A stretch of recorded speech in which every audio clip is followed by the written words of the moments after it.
Now it's time to reflect on what you could have done differently in your past job. I'm not saying a company's not at fault or, companies are the ones that should be supporting their employees and advocating for their needs. And there might be some things you could do differently too next time. Reflect on whether or not you feel you set effective boundaries, whether or not you feel you communicated your needs effectively to your manager, whether or not you put things in writing enough. HR me has to say that. And whether or not you advocated for your needs to the people who would listen.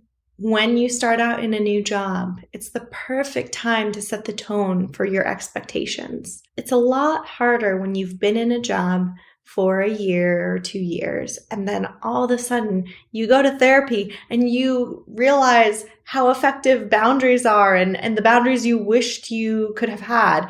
If you've been in a job for 2 years and you all of a sudden are setting these boundaries with your cross-functional teams, they're probably going to be a little confused and they might not react how you want them to. And unfortunately, that's just the case because of who you have been in the past there. You can still implement boundaries in a current job when you haven't in the past, but it takes a lot more work than if you were to start out strong out of the gate in a new job where you set these expectations early on. So this is the opportunity for you to reflect on what you would have done differently in your past job. I know the environment isn't always conducive to these things, but if you take the time to reflect on these things and what you want in your next job, then you will have the opportunity to start out strong. I'm just going to list off a few of the things that I hear people wishing that they could have changed in their past job.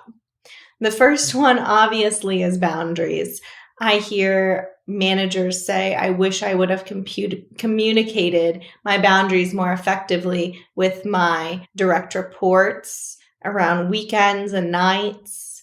I hear people wishing they would have advocated for their growth and development more, advocated for raises more, advocated for better communication in different departments, or worked on a different format of communication with their manager. Perhaps they wanted to meet once a week instead of once a day. Maybe they wanted to have more email communication and less in-person meetings. Reflect on those types of things, the things that are a little bit easier to change in a job. And think about if there's ways that you can communicate those needs in your next job.